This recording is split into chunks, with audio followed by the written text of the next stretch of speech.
నా ద్వారా ప్రభువ నన్ను వాడుకుని ప్రభువ నీ ఆత్మచేత నింపి తండ్రి మీ ప్రియులతో మాట్లాడండి. వింటున్న వారందరూ తండ్రి ఏకాగ్రతతో మీ వాక్యానికి తండ్రి పెద్దపీట వేస్తూ కేవలం మీ వాక్యమును మాత్రమే చూస్తూ తమను తాము అద్దములో చూసుకుంటూ ప్రభువ వాక్యమని అద్దములో చూసుకుంటూ సరిచేసుకుంటూ ప్రభువ నీలో బలపడినట్లు ప్రభువ ఈ దినమందు మీ ఆత్మచేత మమ్మును తండ్రి నింపమని ప్రాధేయపడుతున్నామయ్యా. సహాయము చేయమని, సమస్త ఘనత మహిమ ప్రభావులు మీకు మాత్రమే వర్తించాలని చెల్లాలని మనస్ఫూర్తిగా కోరుకుంటూ యేసుక్రీస్తు ప్రభువారి పరిశుద్ధ నామమున ఈ ప్రార్థన మనలు అడిగి వేడుకుంటున్నాను కన్న తండ్రి, ఆమేన్. లరా ఈరోజు మనం ఒక మహాపట్టణం గురించి మాట్లాడుకోబోతున్నాం. అది చాలా గొప్ప పట్టణం. అది ఎంత గొప్ప పట్టణం అంటే యెరూషలేము కంటే 10 రెట్లు గొప్ప పట్టణం. యెరూషలేమున కంటే కూడా యెరికో కంటే 5 రెట్లు పెద్ద పట్టణం. అంటే 10 యెరూషలేములు కలిస్తే ఆ పట్టణం అంత ఉంటుంది. 5 యెరికో పట్టణాలు కలిస్తే ఆ పట్టణం అంత ఉంటుంది. ఎంతో గొప్ప పట్టణం. ఆ పట్టణం ఎక్కడుందో తెలుసండి?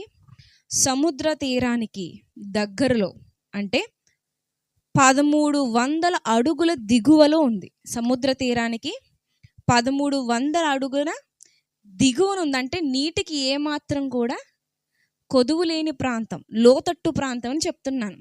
అర్థమైందండి? లోతట్టు ప్రాంతం. ఆ ప్రాంతంలో జెరేదు అనే సరస్సు కూడా ప్రవహిస్తుందన్నమాట. సముద్రానికి దగ్గరగా ఉంది, ఒక సరస్సు కలిగి ఉంది, లోతట్టు ప్రాంతంగా ఉంది, విస్తారంగా విస్తరించి ఉంది. ఎంతో సారవంతమైన నేల, బంగారం పండే నేల అంటారు చూశారు, అంత గొప్ప నేల.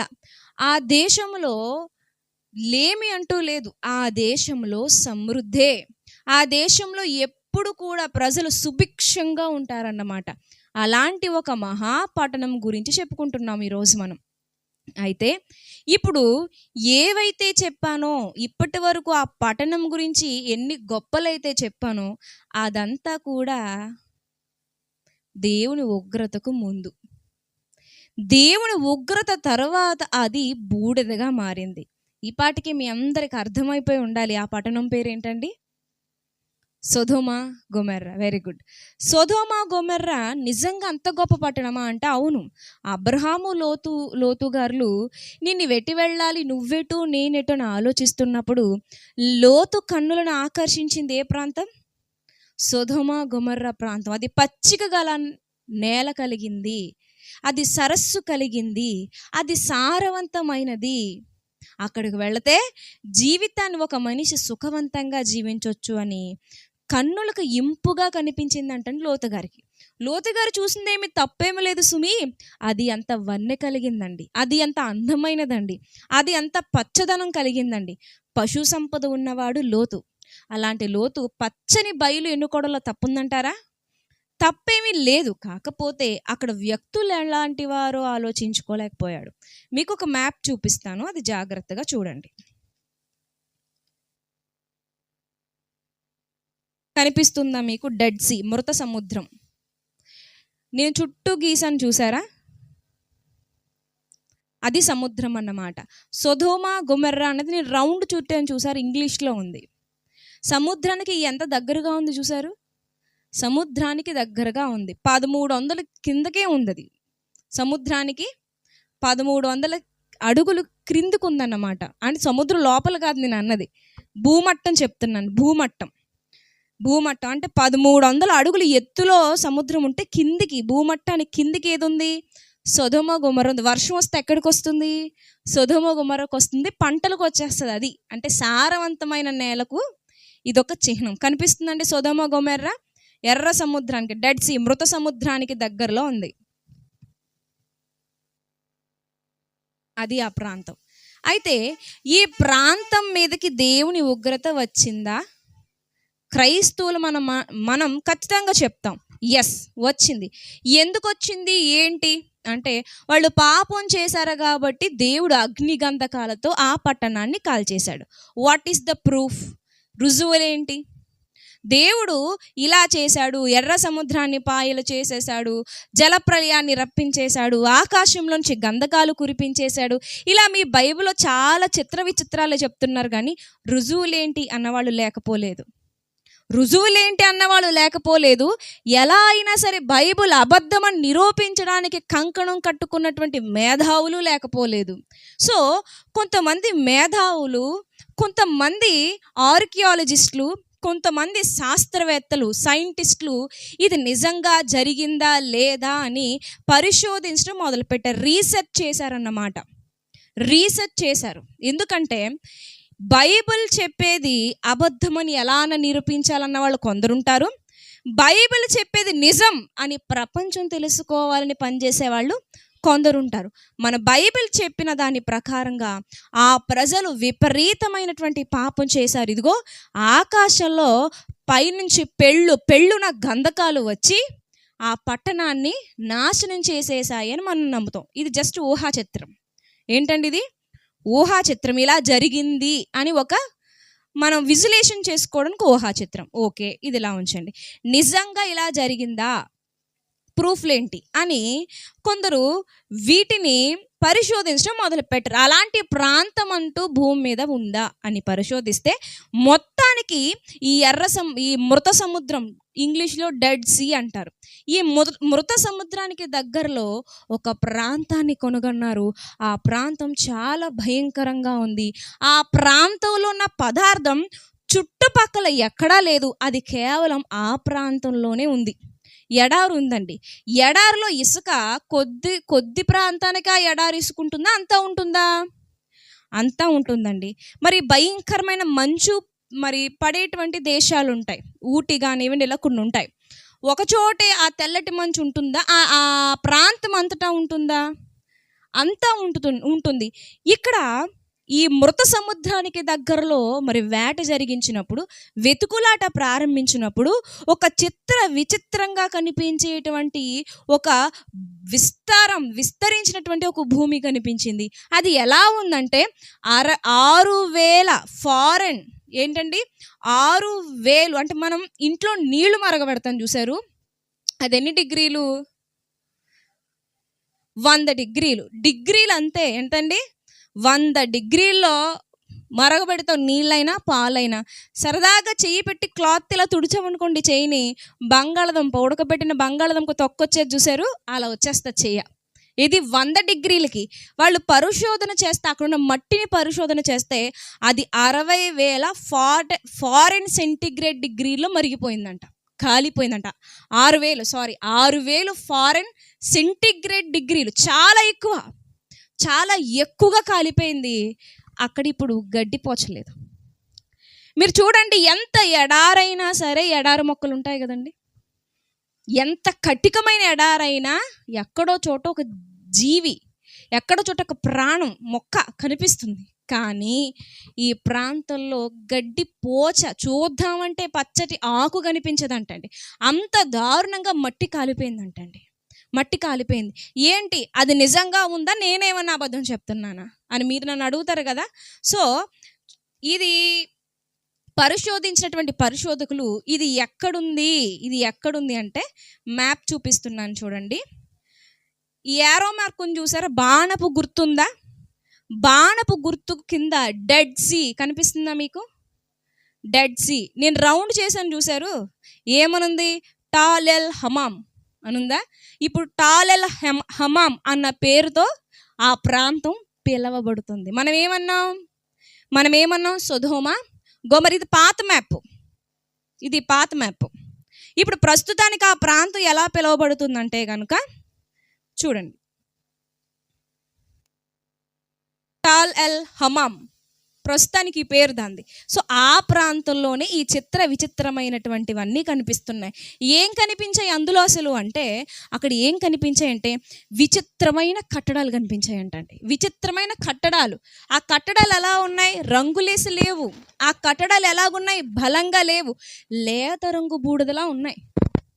ఏమంటే పురాతన పట్టణాలు తవ్వకాల్లో కనుక్కున్న వాళ్ళు చాలామంది ఉన్నారు. కానీ అవి మట్టితోనూ రాళ్లతోనూ చెక్కినటువంటి కొన్ని రాళ్లతో కనిపించాయి. బూడెత్తో ఎక్కడా కనిపించలేదండి. ఇది భూమి పైనే ఉన్నాయి కట్టడాలు. మళ్ళీ ఎలా ఉన్నాయి తెలుసండి? 90 డిగ్రీల్లో ఉన్నాయి, అంటే స్ట్రైట్గా ఉన్నాయన్నమాట కట్టడాలు. పోనీ ప్రకృతి పరంగా ఏదో జరిగింది అనుకుంటే అలా ఒకటి ఉండాలి, రెండు ఉండాలి కట్టడాలు. అవునండి, చాలా కట్టడాలు 90 డిగ్రీలు తెలుసు కదా స్ట్రైట్గా అలా ఉన్నాయంటండి. అలా ఉన్నవి ఎలా ఉన్నాయంట, లేత రంగు బూడిదలో ఉన్నాయంటండి. ఇంకా కొండలు ఉన్నాయంటండి, అక్కడ కొండలు ఉన్నాయి, మైదానాలు ఉన్నాయి. కాకపోతే ఎలా ఉన్నాయి తెలుసండి, కొండలు ఎలా ఉన్నాయి, మృదువైన లేత బూడిద. అంటే లేత రంగులో బూడిద ఎలా ఉంటుంది, లేత బూడిదలో ఉన్నాయి. కొండలు ఉన్నాయి కానీ కొండలు కాదవి. అక్కడ రాళ్ళు లేవు, రాయి లేదు, గట్టి పదార్థం లేదు. రాయిలా కనిపించే ఏదైనా 5 ఏళ్ల పిల్లోడు వేలుతో నొక్కితే పొడైపోద్దండి. వెతుకుదామంటే రాయి కనిపించట్లేదు, వెతుకుదామంటే ఒక ఆకు కనిపించట్లేదు. ఏం జరిగింది, భూమి మీద ఇలాంటి ప్రదేశం ఎక్కడైనా ఉందా? ఒకవేళ ఉన్నది శుద్ధ నేల తప్ప బూడిద నేల. ఇది బూడిద, ఇది బూడిదైపోయింది పట్టణం. సో ఇది డెడ్ సీకి, మృత సముద్రానికి దగ్గరలో ఉన్నటువంటి ఒక ప్రాంతం ఇలా ఉంది. బైబిల్ చెప్తుంది అదే సొదొమ గొమొర్రా అని చెప్తుందండి. సొదొమ గొమొర్రా అని చెప్పి ఇంకేమున్నాయంటే అక్కడ కాల్చబడిన లవణ భాగాలు ఉన్నాయంటండి. వంకర టింకరగా లవణాలు ఉంటాయి కదండి, లవణాలు అంటే ఇనుము, ఇత్తడి, అవన్నీ భయంకరంగా కాలిపోయి వంకర టింకరగా బేట్లవాసి ఉన్నాయంటండి. పొరలు పొరలుగా మీకు ఇక్కడ ఒకటి చూపిస్తాను చూడండి. ఇప్పుడు అక్కడ ఉన్న కట్టడాలు ఎలా ఉన్నాయి, సొదొమ గొమొర్రా ప్రాంతంలో మనం చూస్తే దేవుడు అగ్ని గంధకాలతో కొన్ని గంటల్లో దాన్ని కాల్చేసినట్లుగా మనకు అనిపిస్తుంది. సో కాల్చబడినటువంటి పట్టణాలు ఇప్పుడు ఎలా ఉన్నాయి తెలుసండి, ఇదిగోండి వారి కట్టడాలు, వారు కట్టుకున్నటువంటి కట్టడాలు, నిర్మాణాలు ఎలా ఉన్నాయండి, బూడిదలా ఉన్నాయి. దాన్ని పట్టుకుంటే రాలిపోతున్నాయి. ఇంకా చూపిస్తాను మరొకటి. ఆ ప్రాంతానికి మనం వెళ్ళాం కదండి. సో ఇది అక్కడ ప్రాంతపు ఫోటోలే అర్థమవుతున్నాయండి. ఆ షేడ్లు, వాళ్ళు గృహాలు, ఇవి బూడిదైపోయినటువంటి పట్టణం. ఇది జరిగిందా అంటే శాస్త్రవేత్తలు అంటున్నారు జరిగింది. ఎవ్వరు కాదనలేకపోతున్నారండి. ఇది తప్పు, ఇది కాదు అని ఎవ్వరు చెప్పలేకపోతున్నారండి. పొరలుగా మిగిలిపోయిందని చెప్పాను కదా లవణాలు, అది కూడా చూపిస్తాను చూడండి.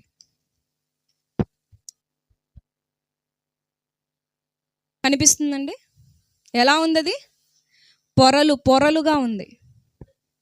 అంతా ఇలాగే ఉంటుంది, మీరు చూసారు కదా, అంతా అలానే ఉంటుందండి, అంతా అలానే ఉంటుంది. అయితే ఇంకా ఏంటి అని ఆలోచిస్తే కనుక ఇంకా పరిశోధనలు చేసినప్పుడు అసలు ఏంటి, ఏ పదార్థం దీన్ని కాల్చేసింది, మనుషులు ఏమన్నా కాల్చేశారు? అప్పట్లో రాజులు అంటే పట్టణాలు కాల్చేసుకునేవారుగా, పెట్రోల్ వేసి తగలబెట్టారా? లేకపోతే ఆ రోజుల్లో ఏమన్నా డీజిల్ లాంటి అంతకంటే పవర్ఫుల్ ఏమన్నా ఇవి ఉంటాయి కదా లిక్విడ్స్, అలాంటి ఫ్యూయల్ ఏమన్నా వాడేశారా, అలా ఏమన్నా కాల్చేశారా అని కూడా పరిశోధనలు చేశారు.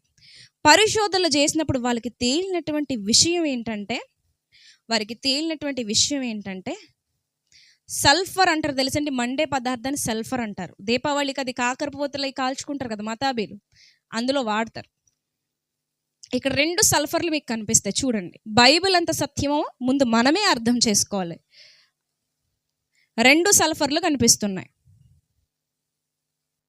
ఒకటి పసుపు రంగులో ఉంది, ఒకటి తెలుపు రంగులో ఉంది. ఆ పసుపు రంగులో ఉండే సల్ఫర్ ఏంటనుకుంటున్నారా? మండే పదార్థం మందే, భూమి మీదది. ఆ వైట్ది చూశారు, అది భూమి మీద దొరకదు.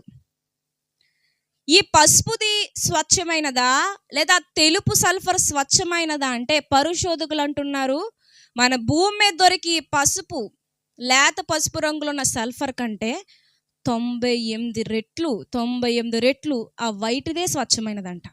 అంటే ఎంత పవర్ఫుల్లో చూడండి ఆ వైట్ది.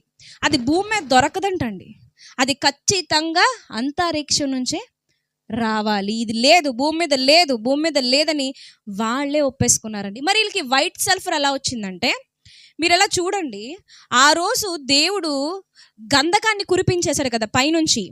ఆ గంధకపు ముద్దలు ఏవైతే ఉన్నాయో కనిపిస్తున్నాయా, ఆ గంధకపు ముద్దలు ఆ భయంకరమైన వేడితో ఆకాశం నుంచి వేగంగా రాలిపడుతున్న ముద్దలు రాళ్ళల్లో ఇరుక్కుపోయి కొన్ని పూర్తిగా కాలిపోలేదు. అర్థమైందండి? వేడివేడి నిప్పు ప్లాస్టిక్ దాని మీద వేసేస్తే ఏమవుతుంది? అది లోపలికి వెళ్ళిపోతుందిగా. అలా లోపలికి వెళ్ళిపోయి మూయబడినటువంటి సల్ఫర్ బంతులు అన్నమాట ఇవి. చాలా ఉన్నాయండి ఇలాంటివి. చూసారా, కనిపిస్తుందా? లోపల ఆ బూడిద గోడలో ఉన్నటువంటి సల్ఫర్, అది రాయి బూడిదగా మారిపోయింది. ఇంకా క్లియర్గా చూద్దాం. ఇదిగోండి, ఇలాంటివి చాలా తీశారు.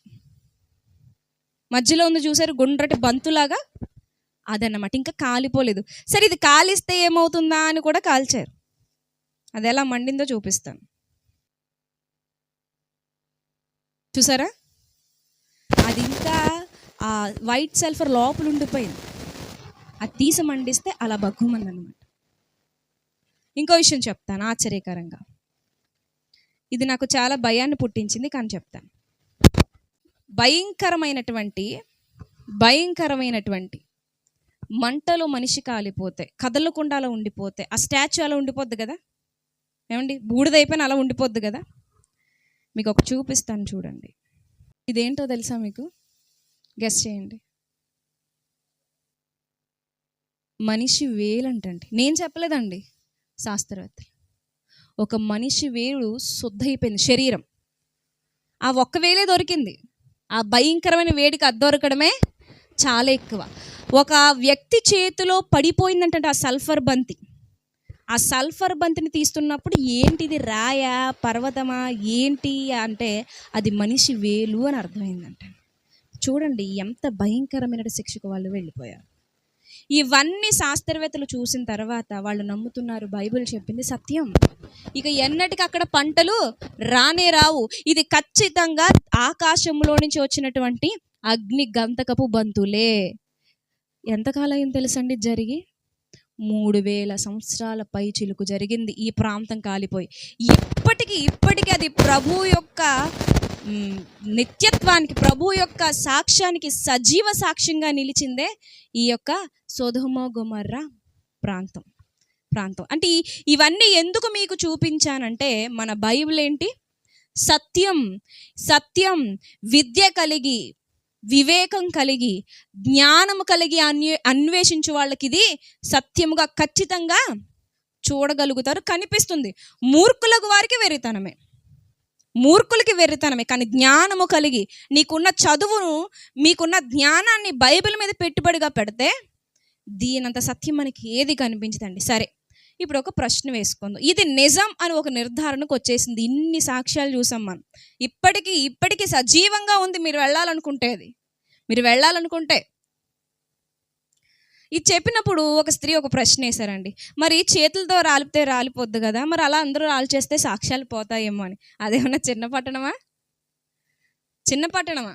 లేదు. ఎంతమంది వెళ్ళి ఏం చేసినా పర్వతాలు ఎక్కడ పిండి చేసేస్తామండి? విస్తారమైన పట్టణం కదా. ఎంతమంది వెళ్ళినా ఇప్పటికీ నిజంగా ఆ ప్లేస్లో నుంచుంటే వణుకు పుడుతుందండి. వాక్యం తెలిసిన వాళ్ళకి అమ్మో అనిపిస్తుందండి, భయం వేస్తుందండి. ఇప్పుడు ప్రశ్న ఏంటంటే, కొందరు అంటున్నారు, మీ దేవుడు ఎంత కిరాతకుడు, ఇంత భయంకరంగా మనుషుల్ని చంపేశాడా, ఇంత భయంకరమైన నిప్పులతో మనుషుల్ని శిక్షించాడా, ఎంత ఘోరం. ప్రేమమయుడు అన్నారు కదయ్యా, కరుణామయుడు అన్నారు కదయ్యా, జాలిగల దేవుడు అన్నారు కదయ్యా, క్షమించేవాడు అన్నారు కదయ్యా, ఏంటయ్యా ఈ ఘోరం? నిజమేలే, మేము నమ్ముతాంలే, బైబిల్ నిజమేలే, అయితే మీ దేవుడికి ఏం లేదు? ప్రేమ లేదు, అంతేనా? సరే, దేవునికి ప్రేమ లేదని పై విషయాలను చూసి అంటే ఎలా? అసలు దేవుడు ఎందుకు ఇలా చేశారు? దేవుడే చేశారు. 100% సొదొమ గొమొర్రా ప్రాంతాన్ని దేవుడే నాశనం చేసేశాడు. ఎందుకు చేశాడో మనం తెలుసుకుందాం. తెలుసుకునే ముందు మిమ్మల్ని ఒక ప్రశ్న వేస్తాను. అదేంటంటే, ఏమండి, ప్రభుత్వ అధికారులకు మనల్ని శిక్షించే అధికారం ఉందా? చెప్పండి, ఉందా?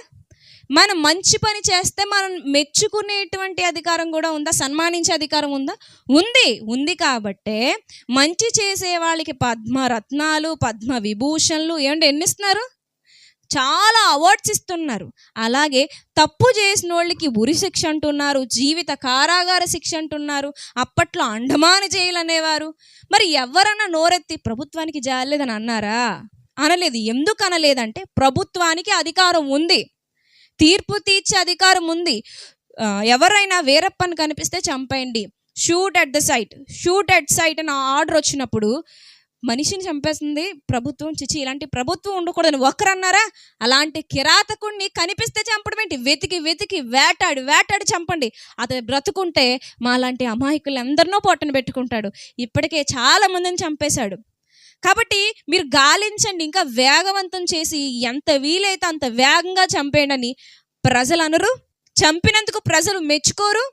అంతే కదండి. ఆ రోజు మనం చూసాం, ఒక అమ్మాయిని కాల్చి చంపేసినందుకు మరి ఒక ప్రభుత్వ ఉద్యోగి పోలీస్ పారిపోతుంటే షూట్ చేశానని చెప్పి ఎన్కౌంటర్ చేసేస్తే ప్రజలందరూ ఏం చేశారు? ఆయనకి చప్పట్లు కొట్టారు. అది నిజమో అబద్ధమో, ఆ కిరాతకులను చంపేశాడు, అలాగే చేయాలి. జైల్లో కూర్చోబెట్టుకుని పోషిస్తారా? మంచి పని చేసావని శబాష్ అన్నారా లేదా? మనం కాల్చేస్తే శబాష్ అంటారా? అనరు. అధికారం ఉన్న వాళ్ళే చెయ్యాలి. ఇది కూడా దేవుడు కంటే అధికారి ఎవరండి? పోలీస్ కంటే గొప్పవాడు ఆయనే. రాజకీయ నాయకుల కంటే గొప్పవాడు ఆయనే. కిరాతకులను దండించేటువంటి హక్కు ఆయనకుంది. నీతిమంతుల్ని తప్పించేటువంటి అధికారం ఆయనకుంది. ఇంత గొప్ప పట్టణంలో ఒక వ్యక్తిని దేవుడు తప్పించాడు. ఆయనే లోతు. దేవుడికి తెలుసండి, ఆయన మనం ప్రశ్నించకూడదు, ఎందుకు ఇలా చేశాడు ప్రేమ లేనివాడని. ఒకసారి సొదొమ గొమొర్రా ప్రజలు ఎలాంటి వాళ్ళో చూద్దాం. అప్పుడు మీరు చెప్పండి, వాళ్ళని ఎలా పోషించాలో చెప్పండి, ఎలా భూమి మీద ఇంకా రోజులు ఇవ్వాలో మీరే చెప్పండి. అసలు ఈ సొదొమ గొమొర్రా ప్రజలు ఎలాంటి వారంటే చూద్దాం, టూకీగా చూద్దాం. లూకాస్ ఆదికాండము 19వ అధ్యాయంలో మనకి ఇక్కడ కనిపిస్తుంది. ఆదికాండము 19వ అధ్యాయంలో ప్రారంభం నుంచి చదువుకుందాం.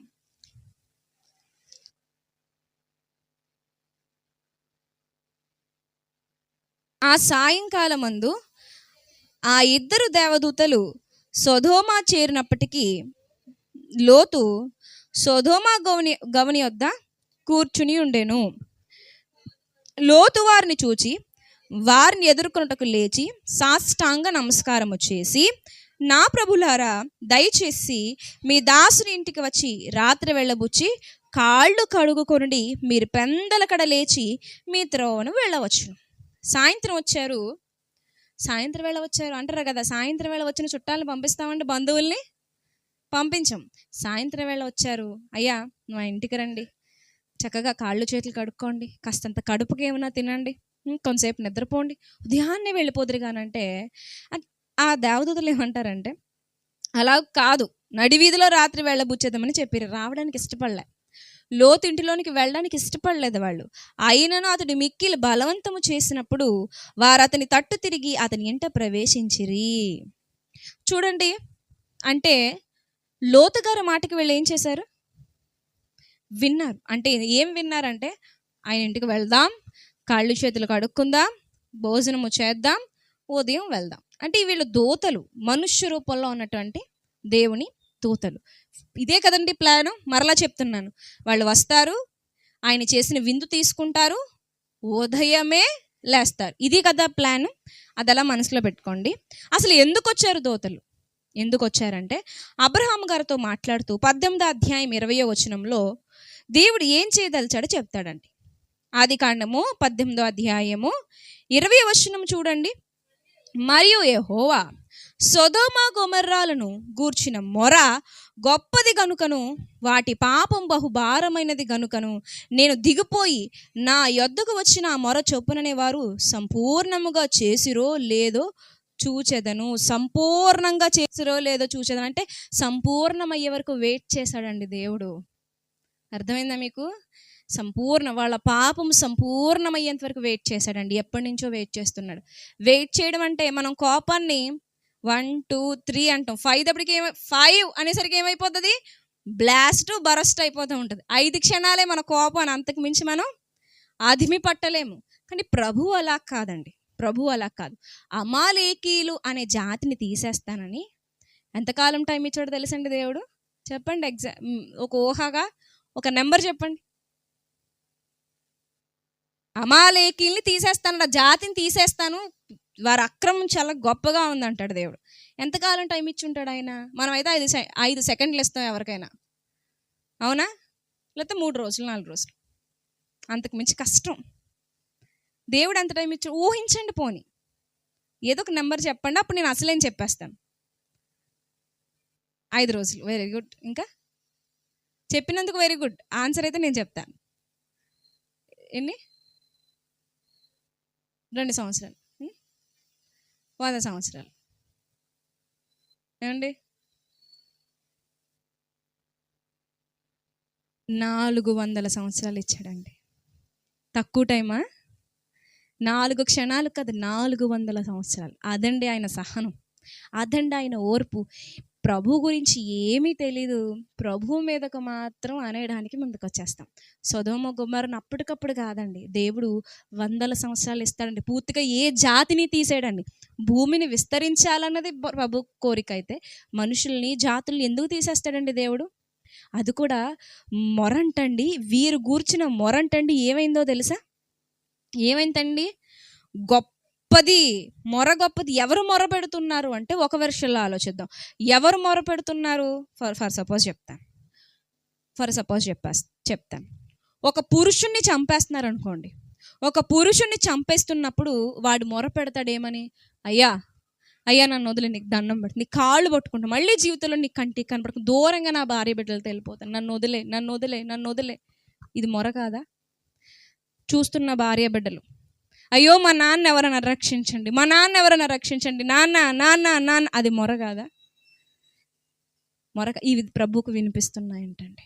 చాలామంది అంటారు అత్యాచారాలు జరుగుతున్నాయి, లేదా హత్యలు జరుగుతున్నాయి, పసిబిడ్డల్ని చంపేస్తున్నారు, వృద్ధుల్ని ఉరి తీసేస్తున్నారు. మీ దేవుడికి జాలి లేదంటే? ఆయన వింటున్నాడు, లెక్క కడుతున్నాడు. ఏ కేకను పక్కకు పెట్టట్లేదు. అన్యాయంగా ఏ స్త్రీ అయితే కన్నీరు కారుస్తుందో లెక్క పెడుతున్నాడు. ఎవరికి వారికి తగిన సమయంలో ఇచ్చేస్తాడు. మనిషికి కంగారు ఎక్కువ, దేవుడు కంగారు పడ్డండి. చూడట్లేదా మీ దేవుడిని? చూస్తున్నాడు, లెక్కలు కడుతున్నాడండి. ఆ లెక్క పూర్తయిపోయింది ఎవరికి? సొదొమ గొమొర్రా. చాలామంది సొదొమ గొమొర్రా ప్రాంత వాసులు చేస్తున్న అన్యాయానికి గురైపోయారండి. రక్తం కూడా మొరపెడుతుందండి ప్రభువుకి. మొరపెడుతుంది ప్రియమైన వాళ్ళ. అమాయకుల రక్తం ప్రభువుని అడుగుతుంది, దేవా నువ్వు ఉంటే నాకు ఎందుకు ఇలా జరిగిందని.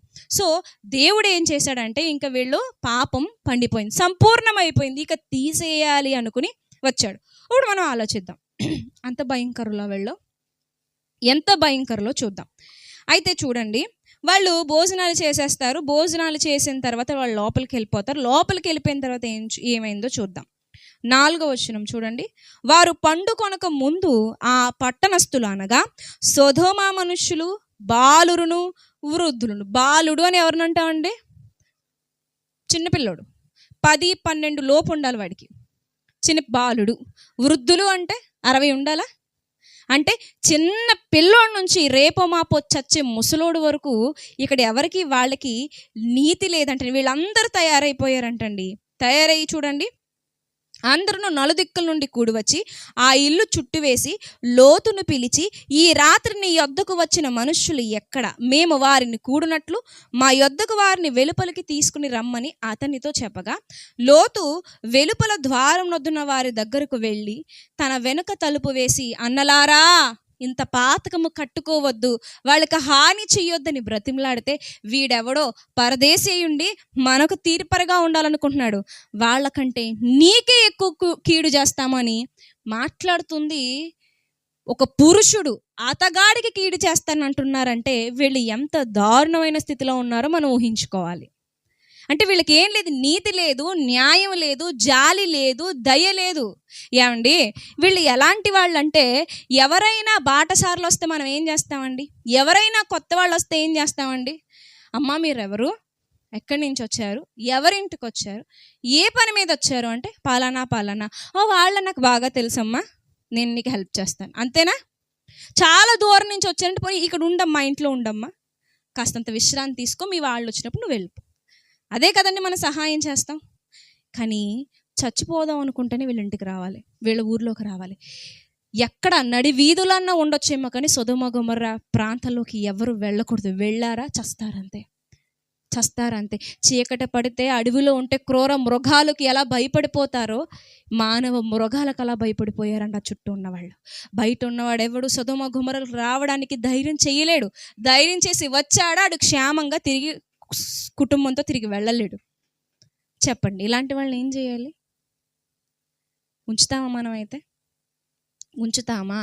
ఒకరిద్దరిని చంపితేనే కిరాతకుడు, నీచుడు, జాలి లేనివాడు అంటున్నాం కదా. మరి వీళ్ళని ఏం చేయాలి చెప్పండి? వీళ్ళని ఏం చేయాలి? మీ అభిప్రాయం ఏంటి? మీ ఆస్తులు కూడా రాసిచ్చి పెంచుతారా? ఏమండి, ప్రభుత్వానికి అప్పచెప్పాలనుకుంటారు లేదా? మరి ప్రభు కంటే ప్రభుత్వం ఎవరున్నారు? మీరు ఎలా అయితే అప్పచెప్పాలనుకున్నారో అప్పటికే చాలామంది దేవునికి అప్పచెప్పారు. దేవుడే వీళ్ళని చూడాలి అని. ఇలా చూడండి, ఇలా జరిగిన తర్వాత అసలు ఎప్పటికి వాయిదా వేయబడింది? రాత్రి వచ్చారు, ఉదయం లేవాలి, అవునా? కానీ వీళ్ళు చేసిన పనికి మీరు చదవండి జాగ్రత్తగా. నేను పూర్తిగా వివరించలేకపోతున్నాను.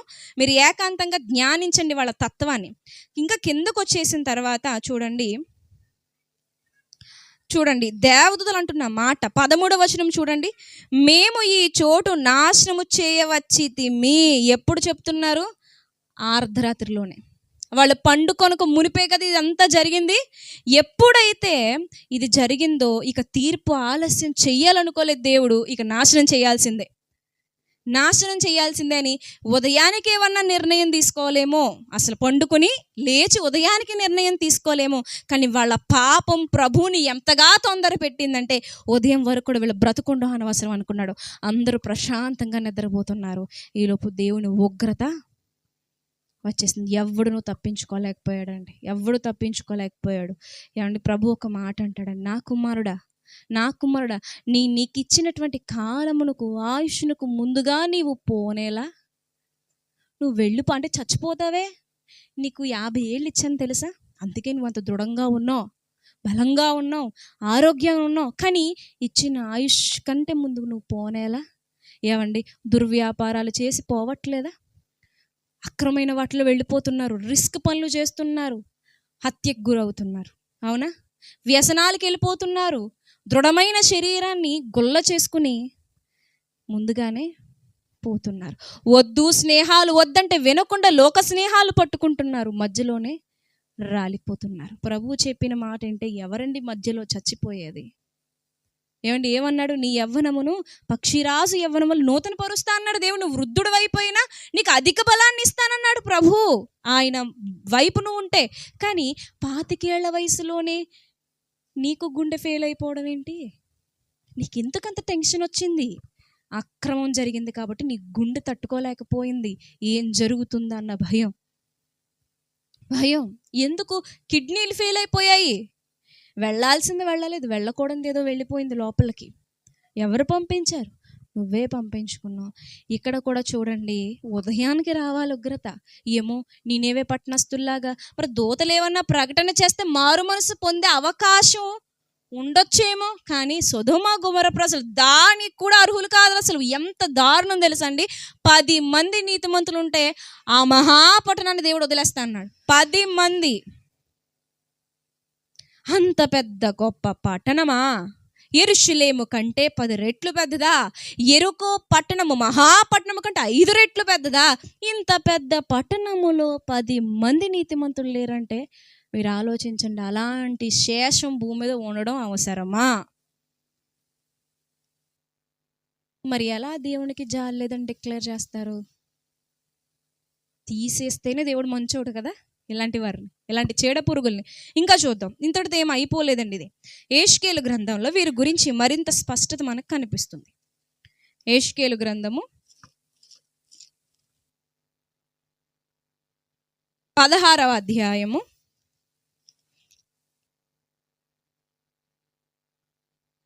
16వ అధ్యాయము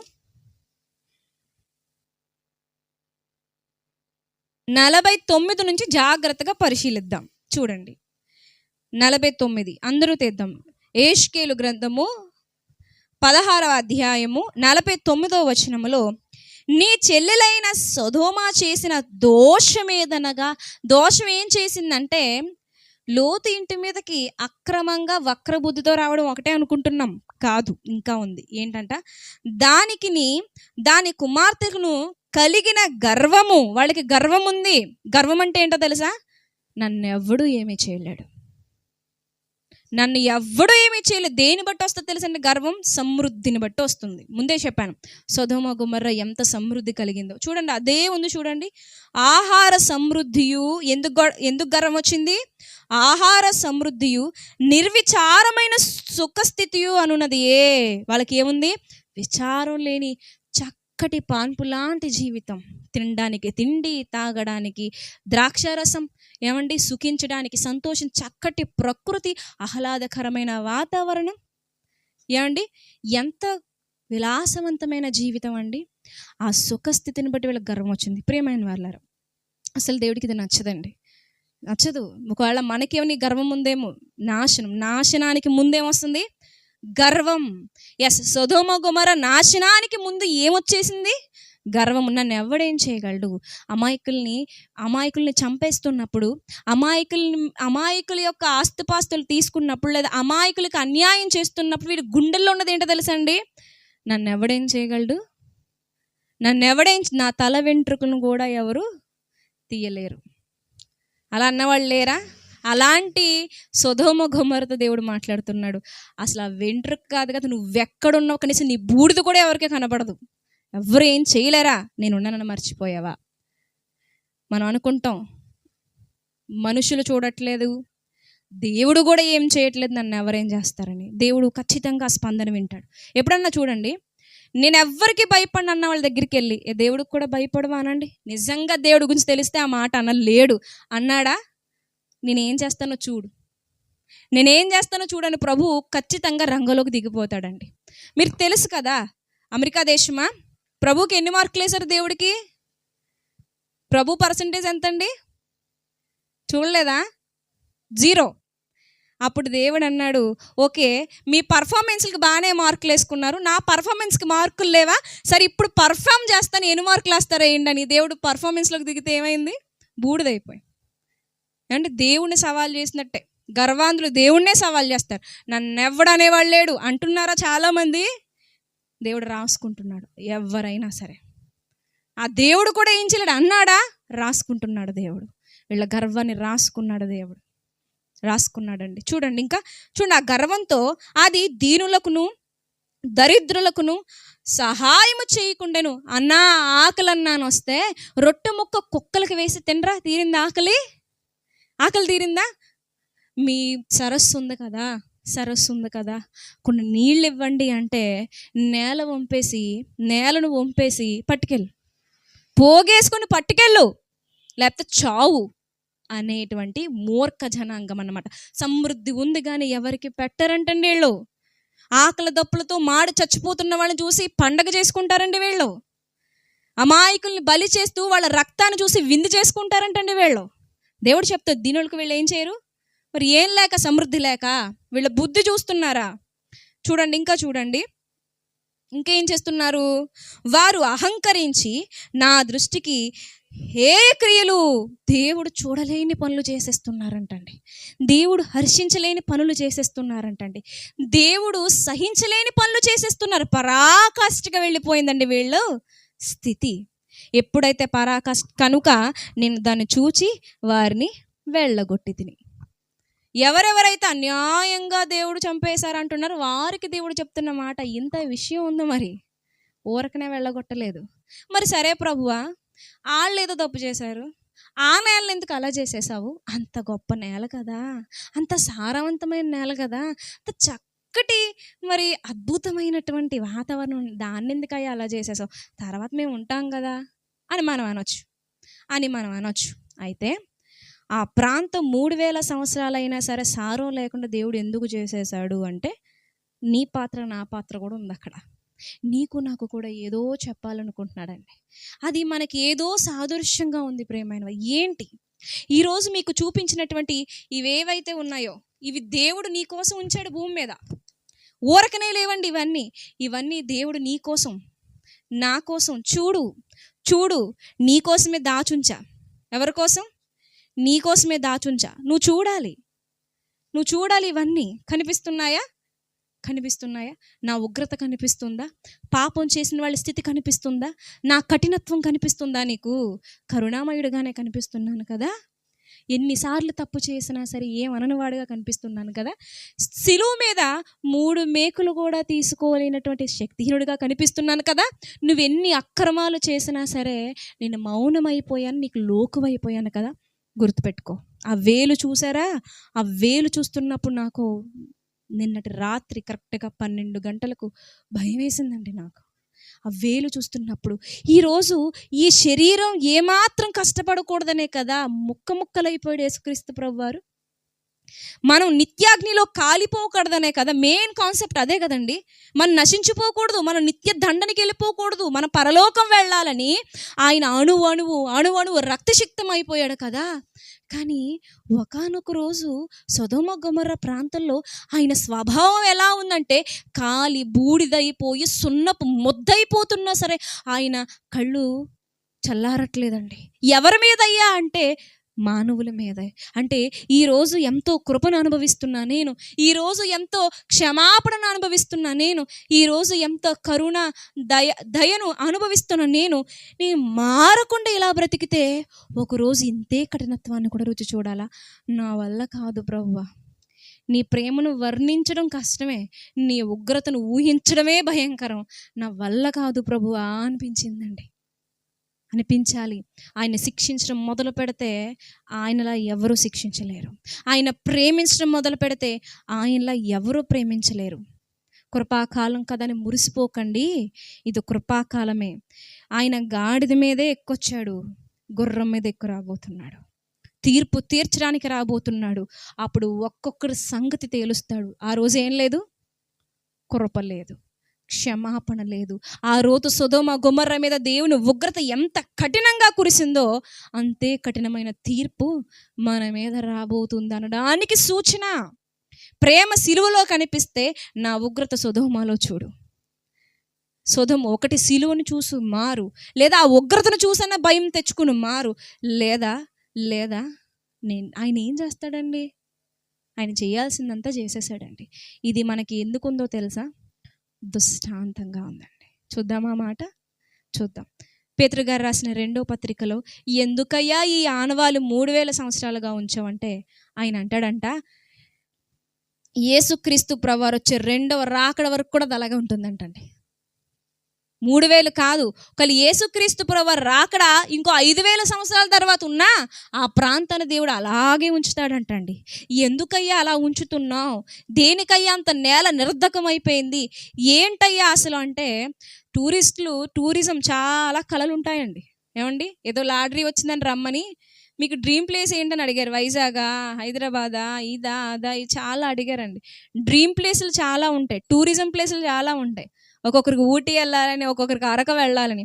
ప్రభు అంటున్నాడు అవి పక్కకు పెట్టు, ఒకసారి ఇక్కడికి రా, ఇది చూడు, ఇది నిజమైన టూరిజం అనమాట. ఇది ఇక్కడికి వెళ్తే నీకేమొస్తుంది? జ్ఞానం వస్తుంది. ప్రభు అంటాడు విందు చేయువారింటికి కాదు, విలాపించు వారింటికి వెళ్ళు. పచ్చని ప్రకృతిని కాదు, ఒకసారి బూడిదలా మారిపోయినటువంటి శుద్ధగా మారిపోయి సొదొమ గొమొర్రాని వీక్షించు. భౌతికంగా నీ కళ్ళతో, మాంసపు కళ్ళతో చూడలేకపోతున్నావేమో, ఇంత స్పష్టంగా పిన్ టు పిన్ ఆ రోజులో ఏం జరిగిందో వివరంగా రాశాను, నెట్లో ఉన్నాయి. చూసి ఒకసారి ఆలోచించు, వాళ్ళ కేకలు ఆలోచించు, వారు కాలిపోయిన స్థితిని ఊహించు, నీకు జ్ఞానం వస్తుంది అని ప్రభు మన కొరకు ఉంచారండి.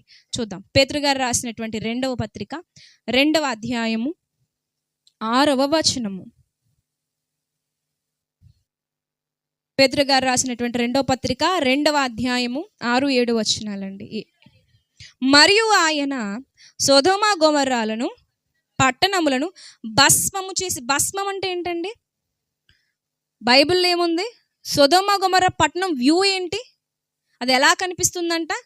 సుందరం కాదు, భస్మం. ఇందాక ఏం చెప్పాను మీకు నేను? లేత రంగు బూడిద. అలాగే ఉందా? ఇక్కడ ఏదైతే ప్రభు చెప్పాడో అదే మనకు అక్కడ కనిపిస్తుంది. భస్మం చేసేసాను. అక్కడప్పుడు కూడా ఉంది, అక్కడ భస్మమే ఉంది, రాళ్ళు రప్పలు ఏమీ లేవు. అలాగే ముందుకు భక్తిహీనులకు వారికి వాటిని దుష్టాంతములుగా ఉంచుటకై వాటికి నాశనము విధించి. ఇది 2వ వెర్షన్ కదా. ఫస్ట్ వెర్షన్ ఏంటంటే సొదొమ పాపాన్ని బట్టి అది ఏమైపోయింది? నాశనం అయిపోయింది.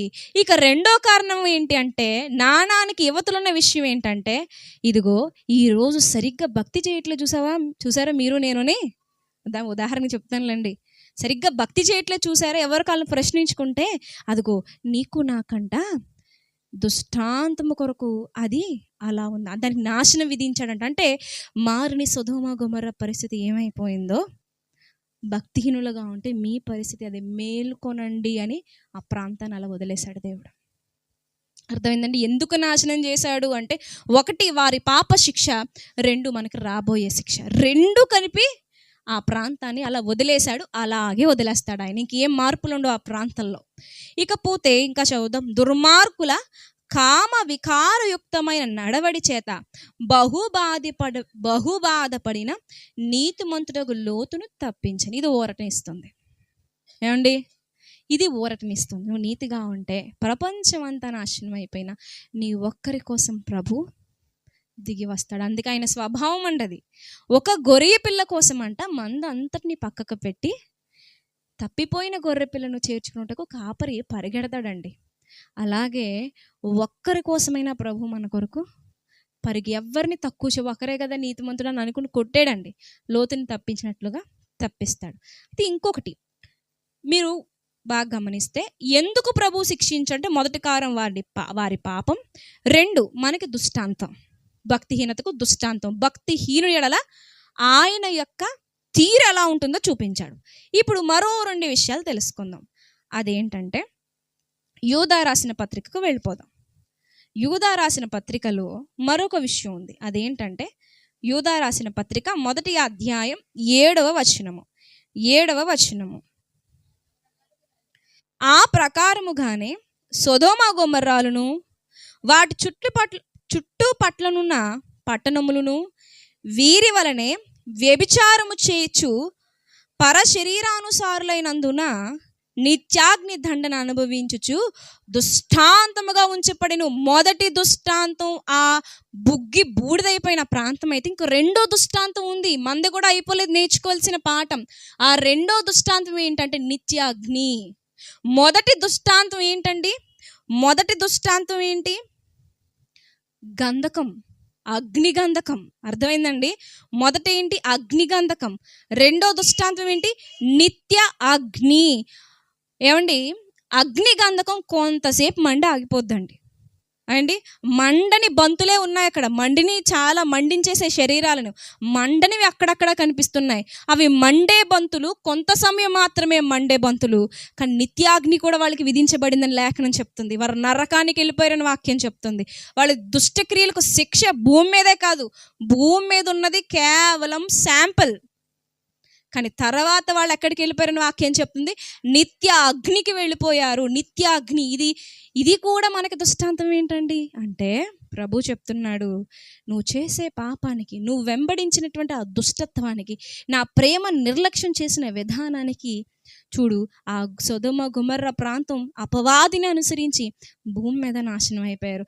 చావే కదా, పోతే పోని, చస్తే చచ్చాను, అనుభవించి చచ్చిపోదాం అనుకుంటున్నావేమో, కానీ అంతటితో ఆత్మ అయిపోలేదు, ఇంకా ఉంది. ఏంటయ్యా అంటే నిత్య అగ్ని. అర్థమవుతుందండి? ఇది కూడా దుష్టాంతం. అంటే దేవుడు చెప్తున్నాడు, మరణించిన తర్వాత నరకం ఉంది. దానికి దృష్టాంతంగా సొదొమ గొమొర్రా చూడు స్పష్టంగా చెప్తున్న, నరకానికి వెళ్ళిపోయాడు. ఈరోజు నీ శరీరాన్ని చూసుకుని ఇదే జీవితం అని మోసపోతున్నారు. భక్తిహీనత ఉంది కదా అని జాగ్రత్తలు మరిచిపోయారు.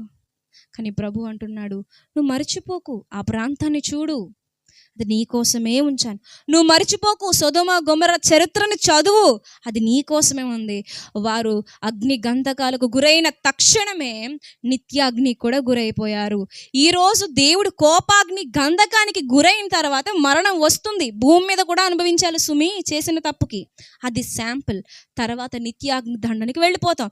ఇది అన్యులకి అర్థం కాదు, నీకు అర్థం కావట్లేదా? ఇది కూడా తప్పని అనిపిస్తుందా? దేవుడు నరకాన్ని మన కోసం చేయలేదు. నీవు నేను ఉండాలని పరలోకాన్ని కట్టాడు ఆయన. నరకం అపవాదికి.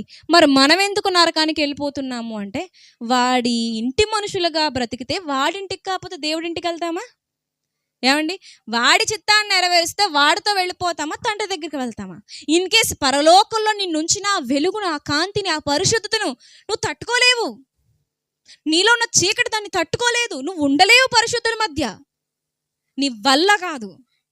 అందుకే దేవుడు నువ్వు ఆ స్థితికి వెళ్ళిపోకూడదు, నువ్వు జారిపోకూడదు, నువ్వు నరకానికి వెళ్ళిపోకూడదు, ఆ బాధ నీకు ఉండకూడదని ఆయన రిక్తునిగా వచ్చాడు, బలహీనుడిగా వచ్చాడు. వివాహము కానీ ఆయనకంటూ తినడానికి తిండి కానీ ఆలోచించుకోకుండా, శక్తున్న ఏ రోజు రాయి ముక్కను కూడా రొట్టెగా చేసుకోకుండా, ఎక్కడ దైవంగా నువ్వు చూస్తావేమో, నా దేవుడు కాబట్టి రొట్టెని రాయిగా చేసుకుని తినేసాడు, ఆయన గొప్పడు అంటావేమోని ఆయన చిన్న గాయం తగిలిన ఎప్పుడు తను స్వస్థపరుచుకోలేదు. అలా అత్యంత సర్వసాధారణమైన మనిషిలా బ్రతుకుతూ, ఆయన వెలివేయబడుతూ, గెంటివేయబడుతూ, త్రాగుబోతుగా, తిరుగుబోతుగా మనం అంటున్నా సహిస్తూ, దెయ్యాల పట్టిన వాడని మనం నిందిస్తున్నా భరిస్తూ, కొండ మీద నుంచి తోసేయడానికి సిద్ధపడిపోయామండి మానవ జాతి. మనమే మన కొరకు ప్రాణం ఇస్తానన్న వాడిని ఎక్కడి నుంచి తోసేయాలనుకున్నావు? కొండ మించి తోసేయాలనుకున్నారంటండి. అయినా సరే సహించాడు, భరించాడు. విపరీతమైన బాధను పెట్టిన ఎక్కడ ఏమీ అనలేదు. అక్కడే ప్రాణం విడిచిపెట్టేశాడు. ఆ న్యాయపు తీర్పు పొందుకున్నాడు. ఎందుకో తెలుసండి, సొదొమ గొమొర్రా ప్రజల్లా మనం అయిపోకూడదండి. కొన్ని లక్షల జనం ఇప్పటికీ అక్కడే ఉన్నారంటే మీరు నమ్ముతారా? అంతం లేని నరకానికి వెళ్ళిపోయారండి.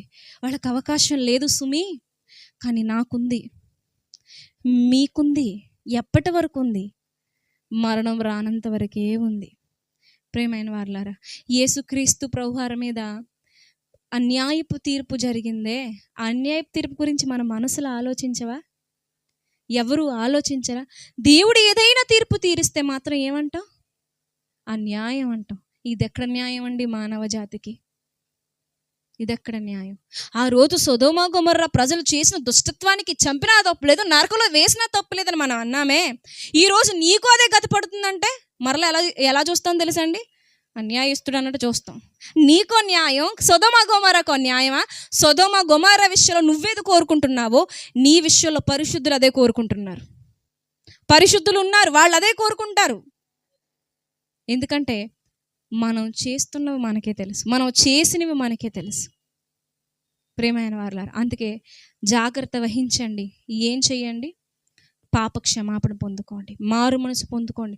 బాప్తీసం తీసుకున్నంత మాత్రాన అదేం పరలోకానికి టికెట్ కాదండి, టికెట్ కాదు. మారు మనసు ఎప్పుడు పుట్టాలి? ఎప్పుడు పుట్టాలి? తిట్టే విషయంలో మారు మనసు పుట్టాలి, కోపం విషయంలో మారు మనసు పుట్టాలి, ఏమండి అసూయ విషయంలో మారు మనసు పుట్టాలి, బైబిల్ చదివే విషయంలో మారు మనసు పుట్టాలి, ప్రార్థన విషయంలో మారు మనసు పుట్టాలి, ప్రతి విషయంలో మారు మనసు పుట్టాలండి. చివరిగా ఒక చిన్న పారాగ్రాఫ్ చదువుకుని ముగించేసుకుందాం.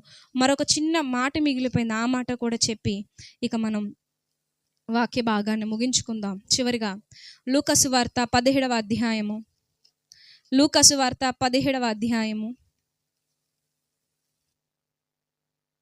లూకాసు వార్త 17వ అధ్యాయము 32వ అక్కడి నుంచి కాదండి, 17వ అధ్యాయంలో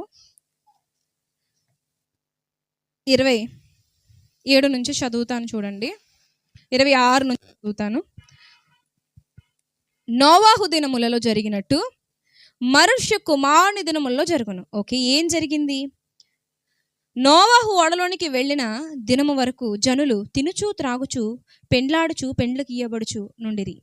అంతలో జలప్రలయం వచ్చి వారందరినీ నాశనము చేశాను. ఇక్కడ నోవాహు 100 ఏళ్ళు కట్టడండి వాడ. 100 సంవత్సరాలు చూస్తున్నారు కదా వీళ్ళు, వినలేదండి. తింటున్నారు, తాగుతున్నారు తప్ప ఇతను ఎందుకు ఇలా కష్టపడుతున్నారు? ప్రకటన చేయట్లేదా? పోనీ ప్రకటన చేస్తున్నారు, విన్నారా? వినలేదు. నెక్స్ట్, లోతు దినములో జరిగినట్లుగా జరుగును. ఎలా? ఏం జరిగింది లోతు దినాల్లో అంటే, వాళ్ళు కూడా ఏం చేస్తున్నారంటండి? తినుచు త్రాగుచు కొనుచు అమ్ముచు నారు నాటుచు ఇండ్లు కట్టుచు నుండిరి. అయితే లోతు సొదొమ విడిచిపోయిన దినమున ఆకాశం నుండి అగ్ని గంధకములు కురిసి వారందరినీ నాశనము చేశాను. లోతు నొప్పించబడ్డారని ఇందాక చదివారు కదా మీరు. లోతు దినదినము నొప్పించబడుతున్నట్టు నచ్చట్లేదు, లోతుకి నచ్చట్లేదు. లోతు కూడా చెప్పాడు, దేవుడు ఆ రాత్రి వేళ అల్లుల దగ్గరికి వెళ్ళి మరీ చెప్పాడు, దేవుడు ఇదిగో ఈ పట్టణాన్ని నాశనం చేయబోతున్నాడంటే అల్లుళ్ళు ఏమన్నారు? వెర్రోళ్ళ చూశారు. అంతే, నశించున్న వారికి ఏంటి, నాశనమైపోయే గుడ్డోడికి ఏమీ కనిపించదు అన్నట్టు, ఇంకా నాశనానికి సిద్ధపడిన వాళ్ళకి సత్యం కనిపించదండి. సో వెర్రివాడు అన్నారు. అప్పుడు ఏం జరిగింది? అందరూ నాశనం అయిపోయారు. ఆ ప్రకారమే మనుష్య కుమారుడు ప్రత్యక్షమగు దినమున జరుగును. ఆ దినమున మిద్దె మీద ఉండువాడు ఎంట ఉండు తన సామాగ్రిని తీసుకొని పోవుటకు దిగకూడదు. మిద్దె మీద ఉంటే కిందకి దిగకూడదు. నెక్స్ట్, అలాగే పొలములో ఉండువాడును తిరిగి రాకూడదు. పొలంలో ఉన్నాను కదా ఇంటికి వెళ్ళిపోతే అనకూడదు, ఎందుకంటే మధ్యలోనే చచ్చిపోతావు, అంత అవకాశం ఉండదని. ఇక్కడ ఏంటి దీని సారం ఏంటంటేనండి, నోహ దినాన్ని చూపించారు, లోతు దినాన్ని చూపించారు, క్రీస్తు రెండవ రాకడ దినాన్ని చూపిస్తూ 3 ఒకే లైన్లో ఉంటాయని చెప్తున్నాడు ఆయన. అయితే సరే, 3 ఒకే లైన్లో ఉంటాయి ప్రభువా, మరి నేనేం చేయను? అసలు నేనేం చేయాలి ప్రభు అంటే, ప్రభు అంటున్నాడు, నోవాహులా ఉండు, లోతులా ఉండు. నోవాహు ఎలా ఉన్నాడు, లోతు గారు ఎలా ఉన్నారు? ఇద్దరు ఎలా ఉన్నారంటే వాళ్ళండి బ్రతుకు మారిపోకుండా చూసుకున్నారు.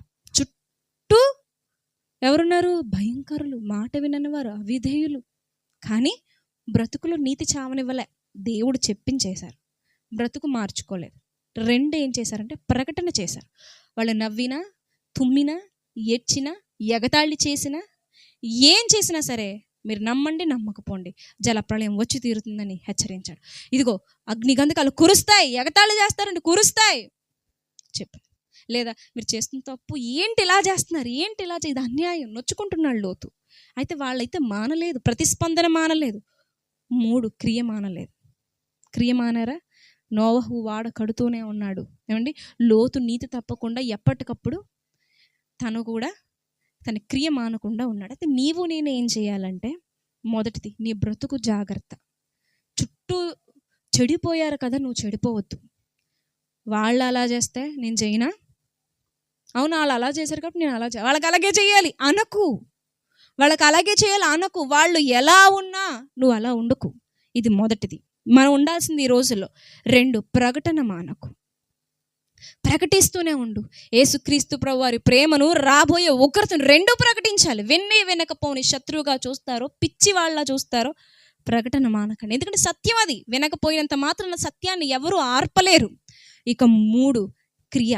సువార్త ప్రకటించడానికి నీవు నీ దేహాన్ని వాడు, నీ ధనాన్ని వాడు, నీ బలాన్ని వాడు. క్రియ ఆపొద్దు, ప్రయత్నం ఆపొద్దు.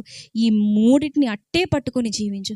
ఏం జరుగుతుంది ప్రభు మరి ఈ 3 అలా పట్టుకుంటా అంటే, నోవాహు నిందారహితుడు నోవాహుతో కొంతమందిని తీసుకెళ్ళాడా లేదండి? వాడలోకి తీసుకెళ్ళాడు. లోతు నీతిమంతుడు అని ఉంది. ఆ లోతు భార్య కూడా పరిసర ప్రాంతాలకి చెందింది కాబట్టే ఈ లోతు కూడా కుమార్తెలను ఇస్తానన్నాడు తప్ప నా భార్యని ఇస్తానన్నా. ఎందుకంటే ఆ పరిసర ప్రాంతం అని కొత్త వాళ్ళ కోసమే చూస్తున్నారు వీళ్ళు. సో కొంతమంది వ్యాఖ్యానకర్తలు ఏమన్నారంటే, లోతు భార్య కూడా ఆ పరిసర ప్రాంతాలకి చెందిందే అన్నారు. సరే, ఏదేమైనా లోతు నీతిమంతుడే. లోతుని బట్టి ఎంతమందికి దేవుడు అవకాశం ఇచ్చాడు? నీకు నచ్చినంత మందిని తెచ్చేసుకో అన్నాడు. అవునా? సరే, కొంతమంది వెళ్ళలేదు. తన నీతిని బట్టి ఎవరు లాక్కెళ్ళడం? భార్యని, పిల్లలు కూడా ఆయన నీతి బట్టే, ఆయన బ్రతుకుని బట్టి, ఆయన ప్రకటన బట్టి, వాళ్ళ యొక్క క్రియలు బట్టి కుటుంబం వచ్చేసింది. నిలుపుకోలేకపోయారు. అది వాళ్ళు చేసుకున్నది. అది మరి నాకేమొస్తుందంటే, ఏమొస్తుందయ్యా అంటే, నువ్వు నమ్ము, నువ్వు అలా బ్రతికిన రోజు కొందరిని అగ్నిగుండంలో నుంచి తప్పిస్తావు, కొందరిని ఆ దేవుని ఉగ్రత జల ప్రళయం నుంచి నువ్వు తప్పిస్తావు.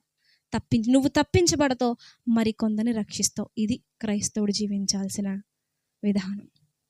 ఇలా బ్రతికితేనే కానీ జీవితం లేదు. ఏదో చర్చికి వెళ్ళిపోతున్నాం, ఏవో రోజులు గడిపోతున్నాయి, దేవుడు ఏమనట్లేదు కదా అనుకుంటే దొంగ వలె వస్తా అన్నాడండి.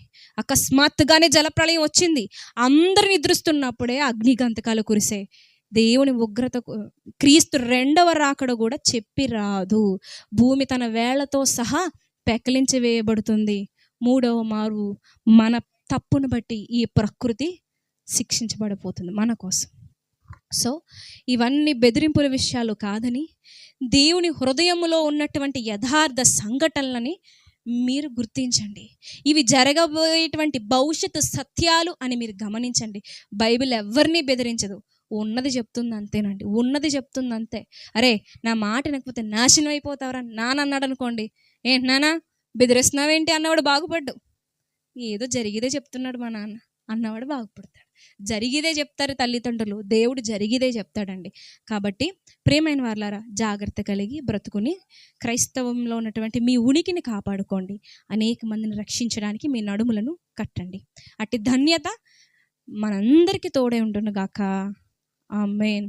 ప్రార్థన చేసుకుందాం. పరిశుద్ధుడా మా ప్రియ పరలోకపు కన్న తండ్రి, నాయనా బైబిల్ నిజం అని నేటి క్రైస్తవులు తెలుసుకునే విధంగా ఎన్ని రుజువులు ఉంచావయ్యా, అందును బట్టి మీకు స్తోత్రము తండ్రి. దేవా, ఎలా మీరు ఒక జాతిని మొత్తం నాశనం చేశారు అంటే వారిని గూర్చినటువంటి విషయాలను మేము చదువుతుంటే మా శరీరం ప్రభువా నాయన అసహ్యముతో, మా భావాలు ప్రభువా వారిని చూస్తుంటే చంపడమే న్యాయమని తండ్రి ఉక్రోషంతో నిండిపోతున్నాయి ప్రభువా. అంత దుర్మార్గులను తండ్రి, అంత దుష్టులను కొన్ని సంవత్సరాలు భరించావు ప్రభువా నాయన. వారు ఎంత చెప్పినా మాట వెనుక నశించకపోతే ఆ నాశనాన్ని మాకు దృష్టాంతంగా ఉంచిన దేవా నీకు స్తోత్రము. దేవా, మరణం తర్వాత ఏం జరుగుతుందో ఆ సత్యాన్ని తండ్రి నాయన ఇదిగో ప్రభువా మాకు విశదపరిచిన దేవా నీకు స్తోత్రం. దేవా, సమాజానికి నిజం నచ్చదు, కానీ ఖచ్చితంగా నీ గొర్రెలు ఖచ్చితంగా ఉన్నదాన్ని స్వీకరిస్తారని సాహసించి ప్రభువా నాయన ఈరోజు ప్రభువా నీ బిడ్డలమైన మాతో ఈ విషయాలు మాట్లాడవయ్యా. మేము నీ పిల్లలము ప్రభువా నాయన. నీవు ఏది చెప్పినా దానికి శిరసావహిస్తాము తండ్రి. మీరు ఏది చెప్పినా అది నిజమని మేము నమ్ముతాము ప్రభువా. మేము మీ అందు విశ్వాసం ఉంచిన బిడ్డలము తండ్రి నాయన. మీరు ఏది చేసినా న్యాయమే తండ్రి. మా విషయంలో ప్రభువా ఎంతో ఓర్పు చూపించారు తండ్రి. సొదొమ గొమొర్రా ప్రజల్లో ఉన్నటువంటి అవినీతి తండ్రి ఎన్నో మారులు ప్రభువా నాయన అసూయపరులుగా, గర్వాంధులుగా, దీనులకు సహాయము చేయలేని వారుగా, అన్న తమ్ముడు చెల్లి అని సహాయం చేయమని అడుగుతున్న గర్వంతో నిండిపోయిన వారముగా మేము ఉన్నప్పటికీ కరుణించి కటాక్షించావయ్యా నాయన. కానీ నిజం ఏంటో, మీ కోపం ఎలా ఉంటుందో కూడా మాకు చూపించినందుకు దేవా నీకు స్తోత్రము తండ్రి నాయన. కృప వెంబడి కృపతో మమ్మల్ని దీవిస్తున్నావు. ఈ కృపలో మమ్మల్ని మేము సరి చేసుకునేటువంటి బలము దయచేయండి ప్రభువా. మాలో లోపాలను సరి చేసుకునే శక్తిని దయచేయండి తండ్రి. దయతో జ్ఞాపకం చేసుకోండి ప్రభువా. మీ ప్రేమకు తప్ప మీ ఉగ్రతకు మాత్రం మేము పాత్రలము కాకుండా దేవా మమ్ము రక్షించండి ప్రభువా. ఆ దినాల్లో నోహ గారు వలె, లోతు వలె ప్రభువా మేము కూడా తండ్రి జీవించినట్లు సహాయం చేయండి. మా బ్రతుకు మారకూడదు ప్రభువా, లోకం దాంట్లో నిండకూడదు ప్రభువా, మా ప్రకటన, మా గొంతు మూయపడకూడదు ప్రభువా. మా శ్వాస ఆగేంత వరకు ఈ సువార్త ప్రకటన మేము జరిగించాలి ప్రభువా నాయన. ఇదిగో తండ్రి, మా గుండె చప్పుడు ఆగిపోయేంత వరకు సువార్త నిమిత్తం కార్యక్రమాలు మేము చేస్తూనే ఉండాలి ప్రభువా. అటు ధన్యకరమైన జీవితాన్ని ప్రసాదించండి ప్రభువా. మమ్మల్ని రక్షించండి, కాపాడండి, మా లోపాలను సరిదిద్దండి దేవా. సహాయము చేయండి ప్రభువా. ఆ శిక్షాధనకు మేము గురి కాకుండా ప్రభువా మాకు నిజమైన మారు మనస్సు దయచేసి ఈ రాత్రికాల సమయంలో ప్రభువా మమ్మల్ని దర్శించండి దేవా. మాకు నిజమైన మారు మనస్సును దయచేయండి ప్రభువా నాయన. మాలో ఉన్న లోకాశలను తండ్రి తుంచివేయండి ప్రభువా. నీ తట్టే తిరుగుచు, నీ వైపే చూచుచు దేవా నీవే గురి అని తండ్రి గమ్యం వైపుకే పరిగెత్తేటువంటి దేవ మనస్సును దయచేయమని మా రక్షకుడైన యేసుక్రీస్తు ప్రభు వారి పరిశుద్ధ నామమున ఈ ప్రార్థన మనలు అడిగి వేడుకుంటున్నాము కన్న తండ్రి. ఆమేన్. అందరికీ వందనాలండి.